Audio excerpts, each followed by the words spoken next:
What if falling short of your biggest goals has nothing to do with effort and everything to do with a calendar you have quietly obeyed your whole life? Brian Moran spent 30 years inside real companies, including UPS and PepsiCo, watching talented people burn out chasing annual goals that always slipped away. With Michael Lennington, he built a system so effective it became a bestseller, and inside the 12-week year, he makes a claim that sounds impossible until you understand the psychology behind it. Here is why this book matters right now, more than almost any other year of your life. You live inside a culture obsessed with 12 months planning, yet deep down you suspect something is broken about that model because every January you promise this will finally be the year, and by March, the urgency has evaporated. Two questions will follow you through this entire masterclass and only fully land in the final section. The first is what you privately suspect is broken inside your own planning. The second is how one specific decision could quietly reshape your entire relationship with time. Inside the vault, we call this the compression effect, and by the end, you will understand exactly how it works, why it changes how you set goals, and how one specific decision inside the next 7 days can quietly rewrite your relationship with time. Before we go further, if breakdowns like this one create genuine value, hit subscribe and tap the like button, because the book vault exists to hand ambitious people the kind of unfair advantage most of the world never bothers to search for: the strategic breakdown. Redefining the year. Now we step into the very first idea Moran wants you to unlearn, the chapter called Redefining the Year, and he opens it by attacking the danger of annualized thinking. Most people assume a 12-month year gives plenty of runway to hit their targets, and that assumption feels harmless. It is not. It is the single, quiet killer of ambition, hiding inside almost every planning system on Earth, because when a deadline feels far away, your brain simply refuses to treat the goal as urgent. Here is where most people quietly destroy their own year without realizing it happened. When January begins, everything feels possible. By February, life intrudes. By March, the original fire has cooled into background noise, and by summer, the goal has silently become next year's goal instead. Moran and Lennington discovered that shrinking the time frame from 12 months to 12 weeks does something almost chemical inside the brain, where urgency stops being a feeling you wait for and becomes a structure you build. Most people listening right now believe they still have time, but underneath that belief is a version of you who already knows the truth, that comfortable timelines produce comfortable results, and comfortable results were never what you wanted when you first set the goal. The 12-week year is not a productivity trick. It is a deliberate act of psychological compression, forcing your brain to treat every week the way it treats the final stretch of December when everyone suddenly becomes productive. This is where mainstream advice collapses completely, because most goal-setting content tells you to dream bigger, when the real problem was never the size of the dream, it was always the size of the window you gave yourself to chase it. And once you understand that redefining the year is not about doing more activity, but about compressing the emotional distance between now and the deadline, you begin to see why so many hardworking, intelligent people still finish each year quietly disappointed in themselves. But even the best compressed deadline means nothing unless you first change how you think about who owns the outcome. Accountability and commitment. The next idea Moran introduces becomes the emotional foundation for everything that follows, and we now enter the chapter called Accountability and Commitment.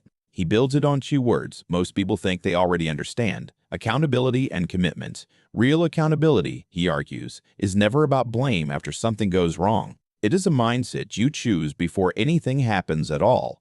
A willingness to own your results regardless of circumstances, market conditions, bad luck, or how unfair the situation genuinely feels in the moment. And this is where human nature becomes dangerous.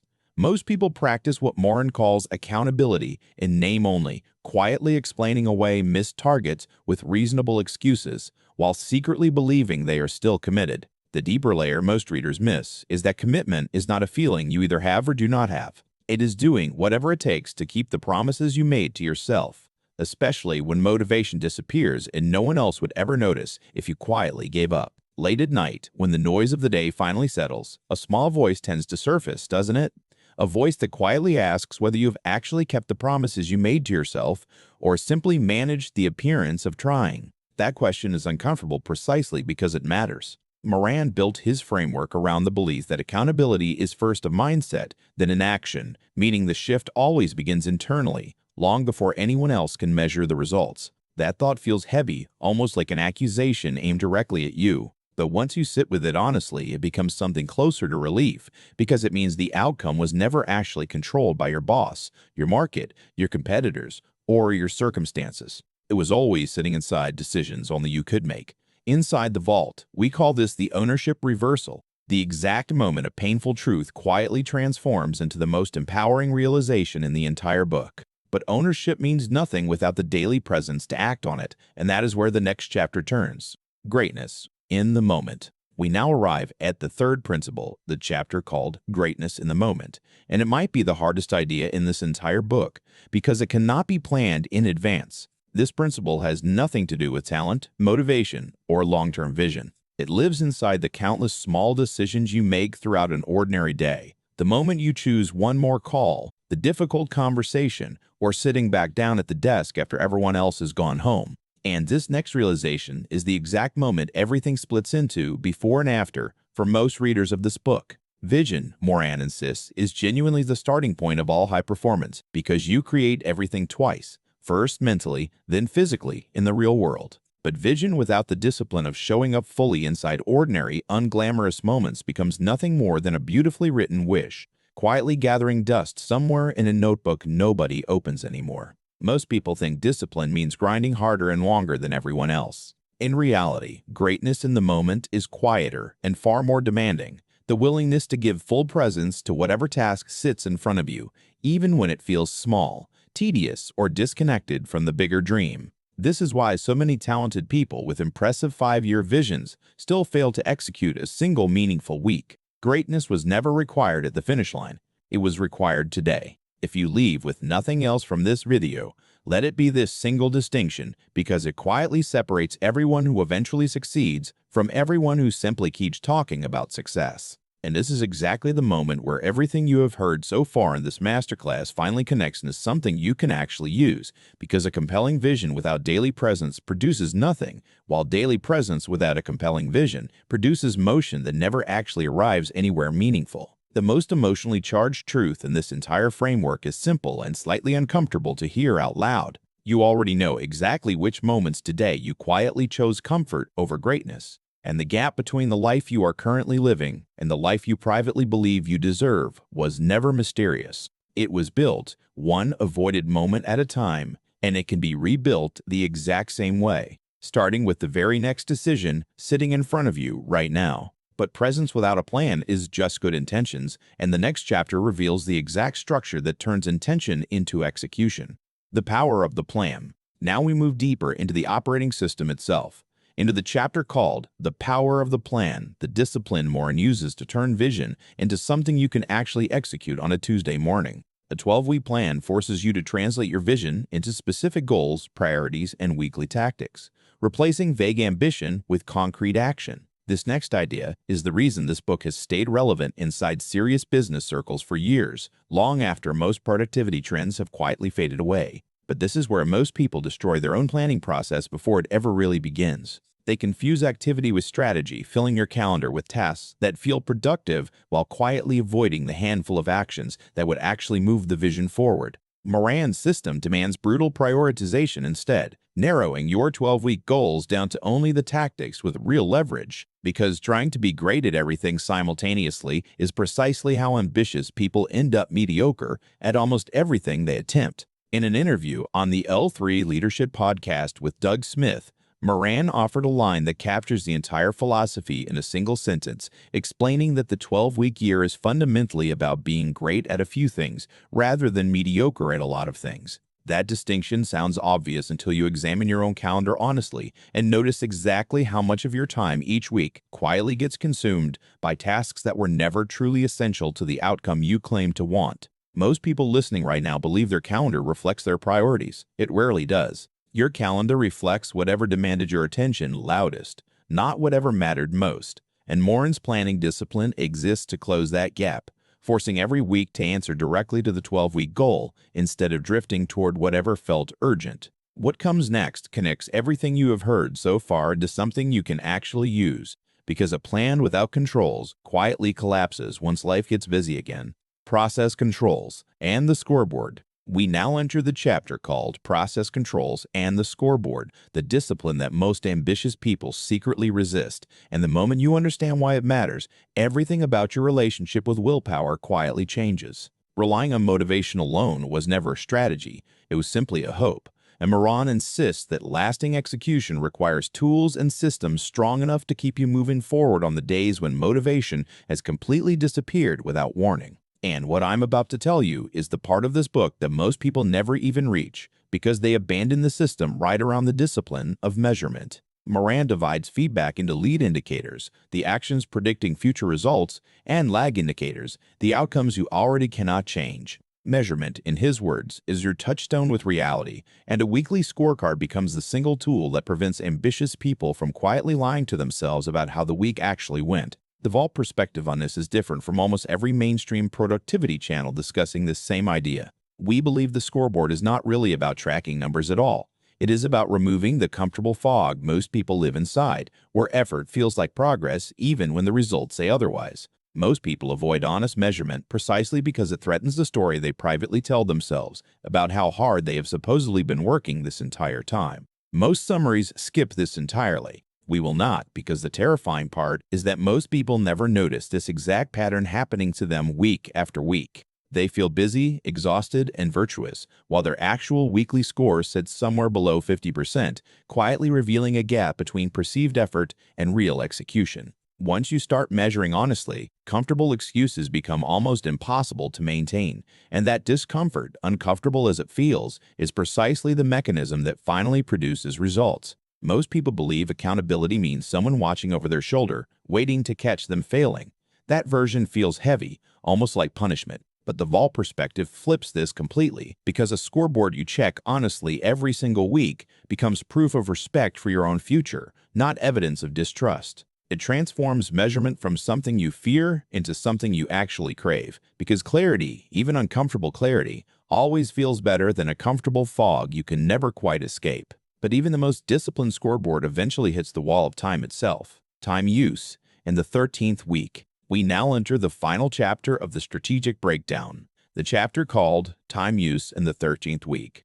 And it might be the most quietly devastating insight in the entire book, because you already know that you will never magically find more hours in the day. According to Moran and Lennington, the goal was never finding more time. It was protecting the time you already have from the countless low-value distractions that fill your calendar the second you stop guarding it deliberately. Moran recommends structuring your week around 3 specific blocks: a strategic block protected entirely for your highest leverage work, a buffer block for the unavoidable interruptions everyone secretly pretends will not happen, and a breakout block reserved for genuine rest, because sustainable execution over 12 weeks requires recovery, not constant grinding until you eventually collapse from exhaustion. Nobody warned you about. That thought feels almost like permission most ambitious people never allow themselves to accept. But once you understand that rest is engineered directly into the system rather than treated as a weakness, it becomes empowering instead of guilty. Because the 12-week year was never designed to burn you out in 3 months. It was designed to make you dangerously consistent week after week without quietly sacrificing the parts of your life that actually made the ambition worth chasing. So the strategic breakdown of this book feels complete here, doesn't it? Vision, principles, planning, measurement and time, 5 disciplines standing together like a finished structure. And yet there is one final layer Moran adds almost as an afterthought that most readers completely underestimate, something he calls the 13th week, the deliberate pause built directly into the system for reviewing, celebrating, and resetting before the entire cycle begins again with fresh urgency. That 13th week is not a vacation from the system. It is the mechanism that keeps the entire 12-week year from quietly becoming just another exhausting hustle cycle that eventually burns people out and pushes them toward abandoning the framework altogether. Inside the Vault, we call this the reset discipline, and it might be the single most overlooked reason why some people sustain this system for years, while others quietly quit after their very first 12-week cycle. Which brings us to something most people never expect from a book about productivity, because underneath the scorecards, the weekly blocks, and the disciplined planning sits a much older idea that sustainable greatness was never about intensity alone. It was always about the willingness to pause, measure honestly, and begin again with clear eyes. And that idea alone quietly reframes everything you thought you understood about how ambitious people actually build the results they eventually become known for. Key lessons and insights. The compression principle. The first lesson this book teaches us, and perhaps the single most important one, is what we call the compression principle. Shrinking your execution window from 12 months down to 12 weeks does not simply create more urgency. It fundamentally rewires how your brain treats the deadline itself. Apply this immediately by choosing one existing annual goal and rewriting it as a 12-week goal today, because compression only works once you actually remove the comfortable distance you have been quietly relying on. The ownership reversal. The second lesson this book teaches us is what we call the ownership reversal. Remember the first question we opened with about what you privately suspect is broken inside your own planning? This is the answer. Circumstances were never actually in control of your results. Decisions were. Apply this by identifying one area of your life where you have quietly been blaming outside circumstances and reclaiming ownership over it starting this week. The scoreboard discipline. The third lesson this book teaches us is what we call the scoreboard discipline. A weekly scorecard forces honest confrontation with how your actual effort compares to your actual results. Apply this by building the simplest possible scorecard this week, tracking only the handful of actions that genuinely move your 12-week goal forward and reviewing it honestly every single Friday without exception or excuse. The presence discipline. The fourth lesson this book teaches us is what we call the presence discipline. Vision creates direction, but presence creates results, one ordinary decision at a time. Apply this by identifying the single task you have been avoiding today, the one quietly connected to your 12-week goal, and completing it before you allow yourself any comfortable distraction, proving to yourself that greatness lives inside small moments. The protected block. The fifth and final lesson this book teaches us is what we call the protected block. You will never find more hours, only protect the ones you already have. Apply this by blocking 3 uninterrupted hours this week exclusively for your highest leverage work, treating that appointment with the same seriousness you would give an important client meeting. Because the deeper layer most readers miss is that protected time is really just accountability, wearing a calendar as its disguise. The vault closing. Here's what this book actually means. Once you strip away the scorecards, the weekly blocks, and the 12-week language entirely, Moran is not really teaching a productivity system. He is teaching ambitious people how to stop quietly lying to themselves about urgency, because the 12-month year was never truly the enemy. Comfortable thinking was, and comfortable thinking can only survive inside a timeline generous enough to hide it. Compress the timeline, and the excuses simply run out of places left to live. Within the next 7 days, choose one meaningful goal and rewrite it as a 12-week goal, complete with a single weekly action you will measure honestly every Friday without negotiation. In that second question we promised earlier, about one decision quietly reshaping your entire relationship with time, this is it. Not motivation, not a bigger vision. Simply one honestly measured 12-week commitment, starting this coming Monday before doubt talks you out of it. If this masterclass gave you one uncomfortable moment of recognition, that discomfort is exactly where real change begins. Like this video, subscribe to the Book Vault, and comment below with the 12-week goal you are committing to this week, because ambitious people were never meant to build alone. Inside the vault, we call this the unfair advantage, a community for people who refuse to stay average while everyone else waits patiently for a year that never actually arrives.